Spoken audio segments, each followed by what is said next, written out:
Olá, boa noite. Seja muito bem-vindo ao Centro Espírita Morada Cristã. Estamos felizes por ter você aqui conosco para mais um momento de tratamento espiritual. Assim sendo, coloque ao seu lado a sua garrafa com água para que ela seja fluidificada e receba os eflúvios sutis para atender às suas necessidades.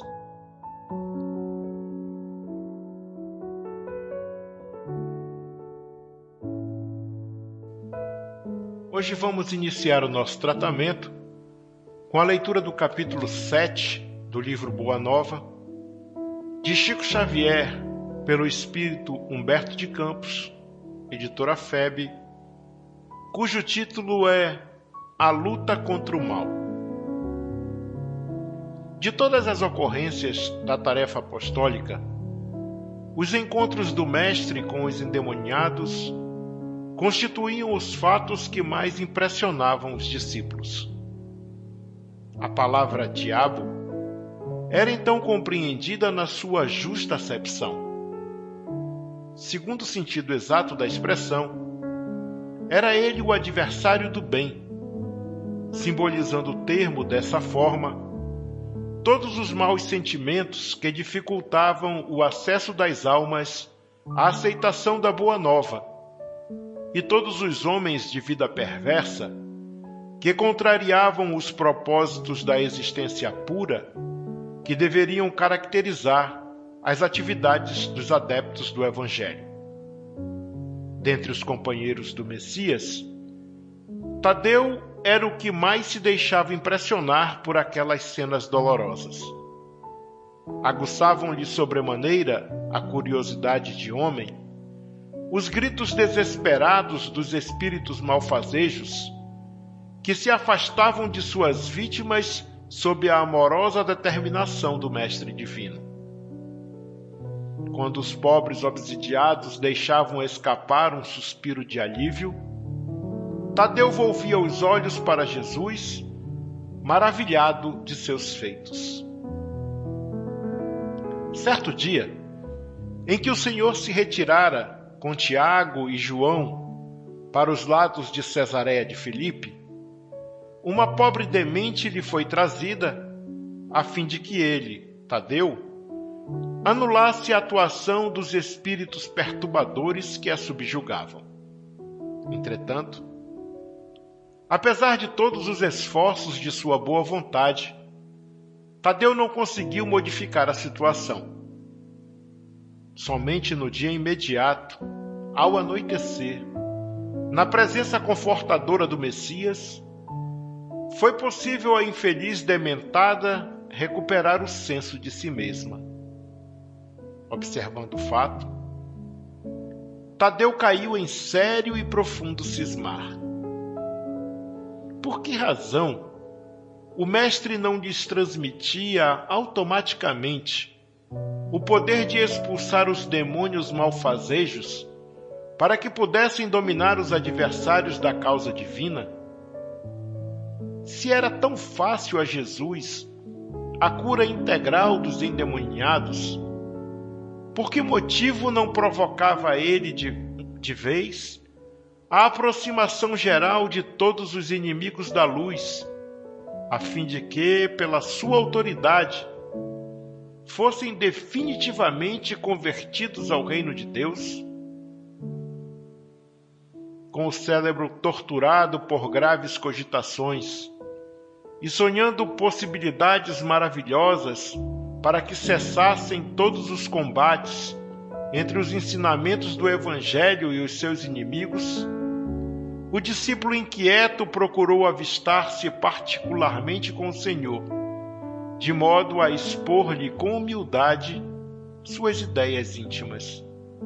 Numa noite tranquila, depois de lhe escutar as ponderações, perguntou-lhe Jesus em tom austero: Tadeu, qual o principal objetivo das atividades de tua vida? como se recebesse uma centelha de inspiração superior, respondeu o discípulo com sinceridade: Mestre, estou procurando realizar o reino de Deus no coração. Se procuras semelhante realidade, por que a reclamas no adversário em primeiro lugar? Seria justo esqueceres as tuas próprias necessidades nesse sentido? Se buscamos atingir o infinito da sabedoria e do amor em nosso Pai, indispensável se faz reconheçamos que todos somos irmãos no mesmo caminho. Senhor, os espíritos do mal são também nossos irmãos? Inquiriu admirado o apóstolo. Toda a criação é de Deus. Os que vestem a túnica do mal envergarão um dia a da redenção pelo bem. Acaso poderias duvidar disso? O discípulo do Evangelho não combate propriamente o seu irmão, como Deus nunca entra em luta com seus filhos. Aquele apenas combate toda manifestação de ignorância, como o pai que trabalha incessantemente pela vitória do seu amor junto à humanidade inteira. No entanto, não seria justo, ajuntou o discípulo com certa convicção, convocarmos todos os gênios malfazejos para que se convertessem à verdade dos céus? O mestre, sem se surpreender com essa observação, disse: Por que motivo não procede Deus assim? Porventura, teríamos nós uma substância de amor mais sublime e mais forte que a do seu coração paternal? Tadeu, jamais olvidemos o bom combate. Se alguém te convoca ao labor ingrato da má semente, não desdenhes a boa luta pela vitória do bem, encarando qualquer posição difícil como um ensejo sagrado para revelares a tua fidelidade a Deus. Abraça sempre o teu irmão. Se o adversário do reino te provoca ao esclarecimento de toda a verdade, não desprezes a hora de trabalhar pela vitória da luz. Mas segue o teu caminho no mundo, atento aos teus próprios deveres, pois não nos consta que Deus abandonasse as suas atividades divinas para impor a renovação moral dos filhos ingratos que se rebelaram na sua casa. Se o mundo parece povoar-se de sombras, é preciso reconhecer que as leis de Deus são sempre as mesmas, em todas as latitudes da vida. É indispensável meditar na lição de nosso Pai e não estacionar a meio do caminho que percorremos. Os inimigos do reino se empenham em batalhas sangrentas? Não ouvides o teu próprio trabalho. Padecem no inferno das ambições desmedidas? Caminha para Deus. Lançam a perseguição contra a verdade?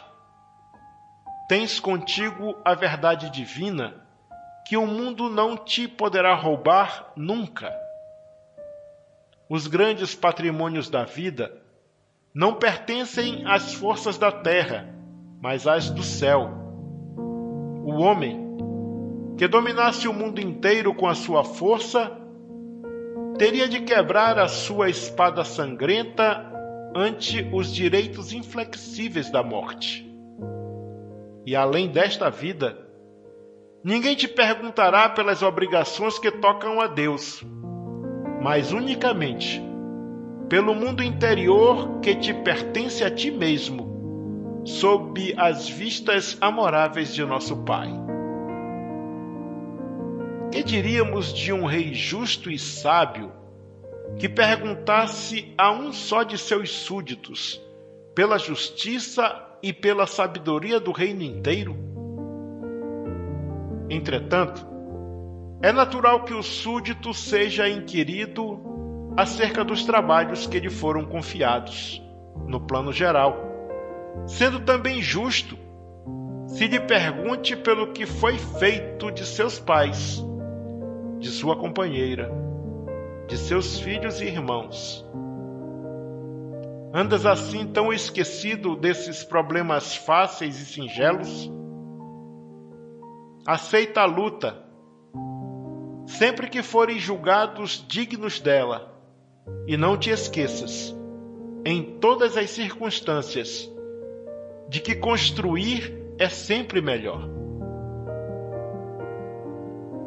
Tadeu contemplou o mestre, tomado de profunda admiração. Seus esclarecimentos lhe caíam no espírito como gotas imensas de uma nova luz. Senhor, disse ele, vossos raciocínios me iluminam o coração, mas terei errado, externando meus sentimentos de piedade pelos espíritos malfazejos? Não devemos então convocá-los ao bom caminho? Toda a intenção excelente, redarguiu Jesus, será levada em justa conta no céu. Mas precisamos compreender que não se deve tentar a Deus. Tenho aceitado a luta como o Pai me envia e tenho esclarecido que a cada dia basta o seu trabalho. Nunca reuni o colégio dos meus companheiros para provocar as manifestações dos que se compazem na treva. Reuni-os em todas as circunstâncias e oportunidades, suplicando para o nosso esforço a inspiração sagrada do Todo-Poderoso. O adversário é sempre um necessitado que comparece ao banquete das nossas alegrias e, por isso, embora não o tenha convocado, convidando somente os aflitos, os simples e os de boa vontade, nunca lhe fechei as portas do coração, encarando a sua vinda como uma oportunidade de trabalho de que Deus nos julga dignos. O apóstolo humilde sorriu, saciado em sua fome de conhecimento, porém acrescentou, preocupado com a impossibilidade em que se via de atender eficazmente a vítima que o procurara. Senhor, vossas palavras são sempre sábias. Entretanto, de que necessitarei para afastar as entidades da sombra quando o seu império se estabeleça nas almas? Voltamos assim ao início das nossas explicações, retrucou Jesus. Pois para isso, necessitas da edificação do reino no âmago do teu espírito, sendo este o objetivo de tua vida. Só a luz do amor divino é bastante forte para converter uma alma à verdade. Já viste algum contendor da terra convencer-se sinceramente tão só pela força das palavras do mundo? As dissertações filosóficas não constituem toda a realização. Elas podem ser um recurso fácil da indiferença ou uma túnica brilhante, acobertando penosas necessidades. O reino de Deus, porém, é a edificação divina da luz. E a luz ilumina, dispensando os longos discursos. Capacita-te de que ninguém pode dar a outrem aquilo que ainda não possua no coração. Vai, trabalha sem cessar pela tua grande vitória. Zela por ti e ama teu próximo, sem olvidares que Deus cuida de todos. Tadeu guardou os esclarecimentos de Jesus para retirar de sua substância o mais elevado proveito no futuro. No dia seguinte, desejando destacar perante a comunidade dos seus seguidores a necessidade de cada qual se atirar ao esforço silencioso pela sua própria edificação evangélica, o mestre esclareceu aos seus apólogos singelos como se encontra dentro da narrativa de Lucas. Quando o espírito imundo sai do homem, anda por lugares áridos, procurando, e não o achando, diz: voltarei para a casa de onde saí.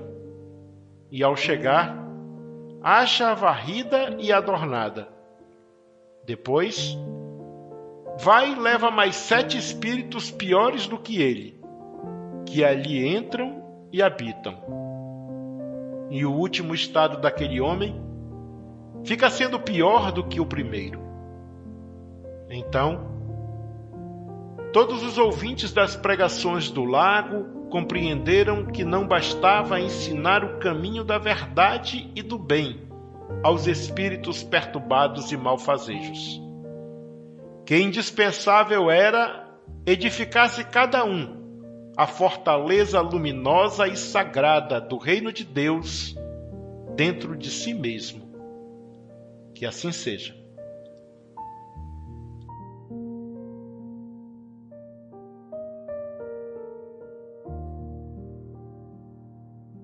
Agora, após a leitura dessa linda mensagem, vamos serenar as nossas mentes e nos conectar com o mais alto, fazendo a prece da união de Emmanuel, contida no livro A Luz da Oração, de Francisco Cândido Xavier, por Espíritos Diversos, editora Clarim, que diz: Senhor Jesus, concedeste-nos o abençoado caminho da união contigo, desde a manjedoura iluminada até a ressurreição divina, com passagem pela cruz do trabalho e da renunciação, da fé viva e do testemunho santificante.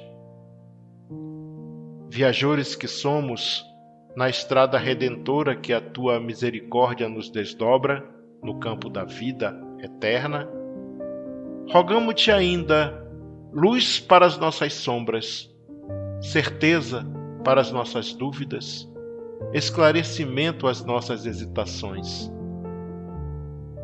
Auxilia-nos a aceitar o roteiro que teu amor infinito nos traça a benefício da paz e da felicidade de nós mesmos.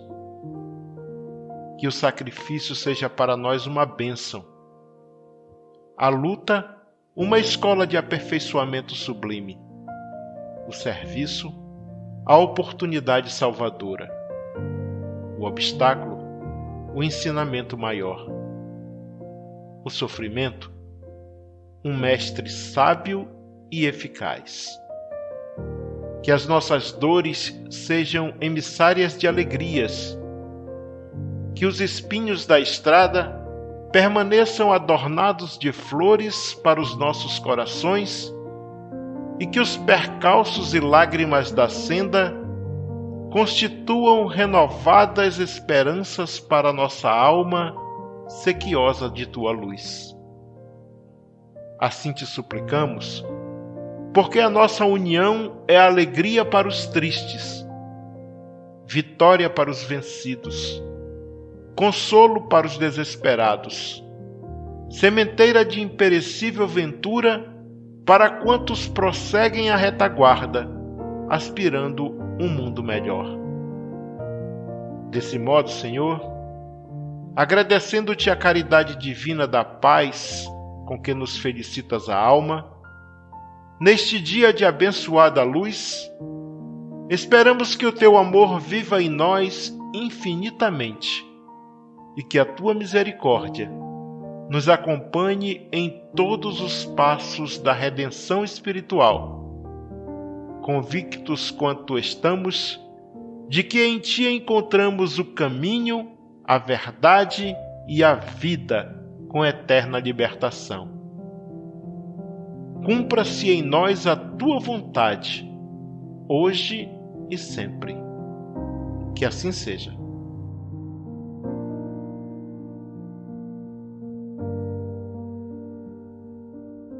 Agora, meus irmãos, vamos nos recolher em prece, agradecendo a Deus por nossas vidas e pedindo os recursos necessários para nos tornarmos verdadeiros cristãos. Este é um momento de prece e reflexão sobre a passagem evangélica que foi lida e quais mudanças devemos operar em nós mesmos para nos tornarmos autênticos discípulos do Cristo. A partir de agora, você que está nos ouvindo deverá fazer as suas preces em seu favor, em favor de sua família e em favor de todos aqueles que você se comprometeu em auxiliar com suas preces e vibrações positivas. Utilize todos os recursos postos à sua disposição neste momento para se harmonizar consigo mesmo, com o próximo e com Deus. Entregue-se ao exercício da oração sincera e aos desígnios divinos, enquanto essa música suave embala suas orações. Não tenha pressa. Acaso você termine suas preces antes do fim do momento de harmonização, continue desfrutando dessa melodia terna e delicada que nos inspira os melhores sentimentos.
Amigos, amigas, irmãos e irmãs de jornada, chegamos ao final de mais um momento de tratamento espiritual por meio de preces intercessórias do Centro Espírita Morada Cristã, pedindo a Jesus e à espiritualidade irmã e amiga que nos ampare e nos sustente, que aumente a nossa fé, que nos dê serenidade e nos conserve humildes, que nos tire da acomodação e nos ensine a estarmos sempre prontos e prontas para mudar para melhor, com um coração sereno e puro. Nos vemos na próxima segunda-feira, se assim Deus permitir. E que nessa semana de trabalho e estudo possamos espalhar amor, paz, luz e praticar a caridade, porque, como sabemos, fora da caridade não há salvação. Fiquem todos e todas com o amor de Deus. Um abraço fraterno e até segunda.